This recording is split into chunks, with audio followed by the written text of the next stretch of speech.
বন্ধুরা হয়ে যান রেডি, কারণ ভারত নিজের ইতিহাসের সবথেকে ভয়ানক হাতিয়ার তৈরি করে ফেলেছে এবং ফাইনালি সেটার সফলভাবে পরীক্ষা করতে চলেছে। আর এই কথাটা অবশ্যই মাথায় রাখবেন, যদি এই টেস্ট 100% সফল হয়ে যায় তাহলে ভারত রাশিয়ার পর বিশ্বের এমন একমাত্র দেশ হয়ে যাবে যার কাছে হাইপারসনিক মিসাইল থাকবে।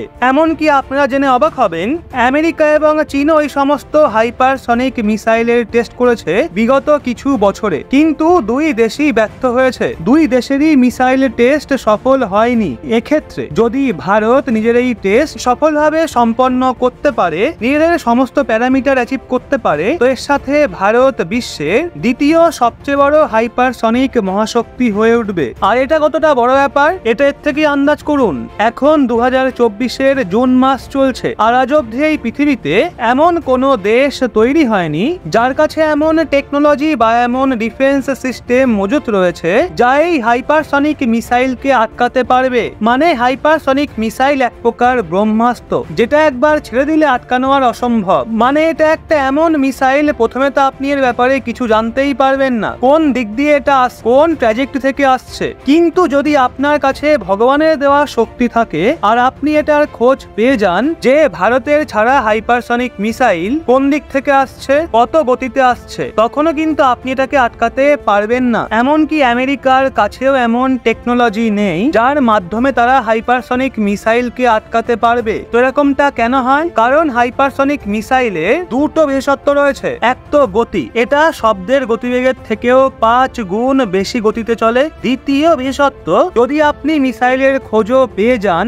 যে কোন দিক দিয়ে সেটা আসছে, কত গতিতে ছুটে আসছে, তাও আপনার এয়ার ডিফেন্স সিস্টেম ব্যর্থ হবে। কারণ যতই এটা 6500 কিলোমিটার প্রতি ঘন্টার গতিতে ছোটে, কিন্তু তা সত্ত্বেও এটা মাঝপথে নিজের রাস্তা বদলাতে পারে, কেননা এতে গ্লাইডিং ক্যাপাবিলিটি থাকে। যদি আপনি এয়ার ডিফেন্স সিস্টেম থেকে মিসাইল ছেড়েও দেন হাইপারসনিক মিসাইলকে ধ্বংস করার জন্য, তো সেটাই আপনার দেশে তাণ্ডব লীলা চালাবেই। সেই জন্য বর্তমান সময়ে দাঁড়িয়ে এই পুরো পৃথিবীতে হাইপারসনিক মিসাইলের থেকে বেশি খতরনাক এবং আনস্টপেবল ওয়েপেন মজুতি নেই। সেই জন্য এটাকে বলা হয় অজেয় হাতিয়ার। যারা ডিফেন্সের খবর ফলো করে তাদের মনে একটা প্রশ্ন জাগবে যে এটা ভারতের প্রথম হাইপারসনিক মিসাইল টেস্ট কিভাবে হতে পারে। কারণ গত বছরই তো ভারত হাইপারসনিক মিসাইলের পরীক্ষা করেছিল আর ওই টেস্ট সফল হয়েছিল। তো সেক্ষেত্রে আপনাদের বলে দিই, সেটা হাইপারসনিক টেস্ট অবশ্যই ছিল, কিন্তু সেটা হাইপারসনিক মিসাইল টেস্ট ছিল না,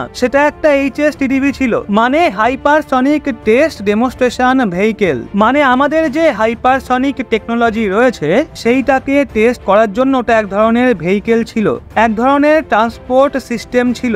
মানে এতদিন আমরা যতগুলো হাইপারসনিক টেস্ট করেছি সেটা শুধু আমাদের টেকনোলজিকে খতিয়ে দেখার জন্য করেছি, কিন্তু এখন যেই টেস্ট আমরা করতে চলেছি সেটা হাইপারসনিক টেকনোলজির ওপর ওয়ারহেড লাগিয়ে টেস্ট করব। মানে শুধু হাইপারসনিক টেকনোলজি থাকবে না, বরং তার সাথে বিস্ফোরকও থাকবে, যার জন্য সেটা একটা প্রপার হাইপারসনিক মিসাইল হবে। আর এটা ভারতীয় ইতিহাসে প্রথমবার হবে যখন আমরা হাইপারসনিক মিসাইল টেস্ট করব। আর বলা হচ্ছে এর প্রস্তুতি তোড়জোড়ের সঙ্গে চলছে, আর যে কোনো সময়ে যে কোনো মুহূর্তের টেস্ট করা হতে পারে। আর এই নিয়ে প্রথম নোটাম ওয়ার্নিং জারি হবেও না। কেন? কারণ আপনারা জানেনই বিগত 2 বছরে যখনই আমরা মিসাইলকে টেস্ট করার জন্য নোটাম ওয়ার্নিং জারি করি বাংলার উপকূলে, তখন চীন সেটা জানতে পেরে যায় আর চীন নিজের রিসার্চ ভেসেল মানে গোয়েন্দা জাহাজ পাঠিয়ে দেয় ভারত মহাসাগরে, যার জন্য আমাদের টেকনোলজি চুরি যাওয়ার ভয় থাকে। সেই জন্য ভারত এই টেস্ট হঠাৎ করেই করবে। তাই অবশ্যই চোখ রাখতে হবে